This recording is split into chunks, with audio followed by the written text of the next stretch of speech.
తమిళ రాజకీయాల్లో ప్రకంపనలు సృష్టిస్తున్న తమిళగ వ్యతిరేక అజగం అధ్యక్షుడు ప్రముఖ నటుడు విజయ్కు మద్రాస్ హైకోర్టులో చుక్కదిరైంది. ఎన్నికల అఫిడవిట్లో ఆస్తుల వివరాల వెల్లడికి సంబంధించి దాఖలైన పిటిషన్ను విచారించిన కోర్టు విజయ్కు నోటీసులు జారీ చేస్తూ ఆగ్రహం వ్యక్తం చేసింది. గతంలో సమర్పించిన ఎన్నికల అఫిడవిట్లలో ఆస్తుల వివరాల వెల్లడిపై స్పష్టత లేదని, ముఖ్యంగా రెండు వేర్వేరు నియోజకవర్గాల అఫిడవిట్లలో భారీ తేడాలు ఉన్నాయని పిటిషనర్ కోర్టు దృష్టికి తీసుకెళ్లారు.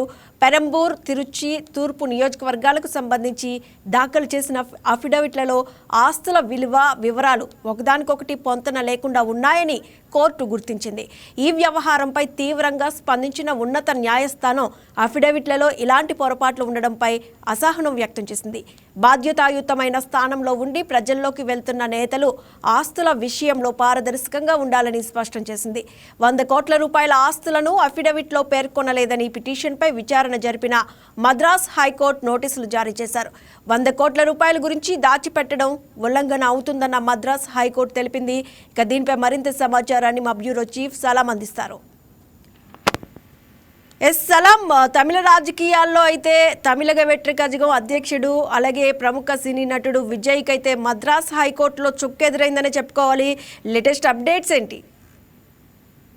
Good evening Sushma. Tamil Nadu assembly ఎన్నికల నేపథ్యంలో ప్రధానంగా టీవీకి అధినేత విజయ్ దాఖలు చేసినటువంటి ఎన్నికల అఫిడవిట్ల ఆస్తుల వ్యత్యాసాలపై మద్రాస్ హైకోర్టు ఈ రోజు విచారణ సాగించింది. దీనిపై తీవ్రంగా కూడా స్పందించింది. అంటే విజయ్ ఆస్తుల ప్రకటనలో అవకతవకలు జరిగాయని దాఖలైనటువంటి పిటిషన్ పై విచారణ చేపట్టినటువంటి న్యాయస్థానం విజయ్తో పాటు కేంద్ర ఎన్నికల సంఘానికి అదేవిధంగా ఆదాయ పన్ను శాఖకు నోటీసులు జారీ చేస్తూ కీలక ఉత్తర్వులు ఇచ్చింది.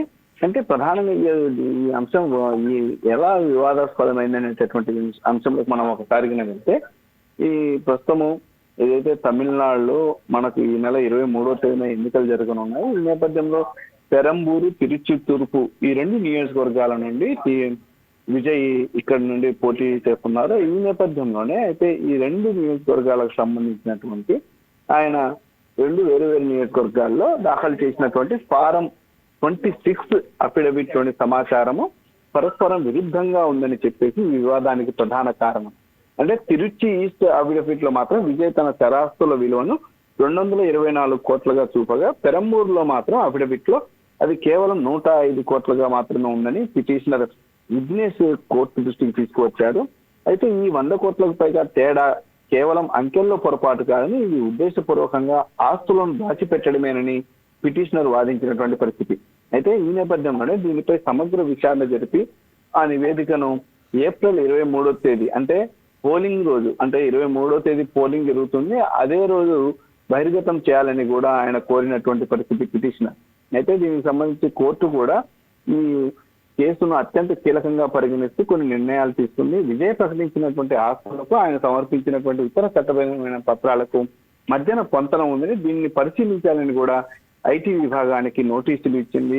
అదేవిధంగా ఎన్నికల సంఘం కూడా అఫిడవిట్లో ఇటువంటి భారీ వ్యత్యాసాలు ఉన్నప్పుడు నామినేషన్ల పరిశీలనలో రిటర్నింగ్ అధికారులు ఎందుకు గుర్తించలేదు అనేటటువంటి విషయంపై కూడా వివరణ ఇవ్వాలని ఈసీని న్యాయస్థానం కోరినటువంటి పరిస్థితి. మొత్తం మీద ఈ వ్యవహారంపై విజయ్ ఇతర ప్రతివాదులను అందరినీ తమ వివరణను వచ్చే వారంలోగా కోర్టుకు సమర్పించాలని మద్రాస్ హైకోర్టు కోరింది.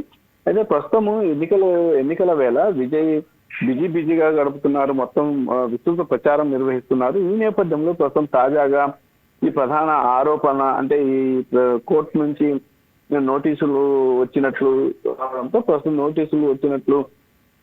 ప్రకటన రావడంతో ప్రస్తుతం దీనిపై టీవీకి నాయకులకు సైతం క్యాడర్ సైతం దీనిపై సుదీర్ఘంగా చర్చ సాగిస్తున్నటువంటి పరిస్థితి. ఏదేమైనప్పటికీ 100 కోట్ల వ్యత్యాసం ఉండేటటువంటి కారణంగా ప్రస్తుతం న్యాయస్థానం నోటీసులు ఇచ్చింది. అయితే ఈ 100 కోట్లకు పైగా ఆస్తుల వివరాలను ఎందుకు వెల్లడించలేదు అంటే, 2 నియోజకవర్గాల్లో అఫిడవిట్ చేసినప్పుడు రెండింటిలో ఒకటే సమానంగా ఉండాల్సినటువంటి అంకెలు ఎందుకు 100 కోట్లు తేడాగా ఉన్నాయనేటటువంటి కోణంలో న్యాయస్థానం కూడా ప్రశ్నించినటువంటి పరిస్థితి. అయితే వారం రోజుల్లోగా దీనిపై ఖచ్చితంగా వివరణ ఇవ్వాలని చెప్పేసి నోటీసులు జారీ చేసింది సుష్మా.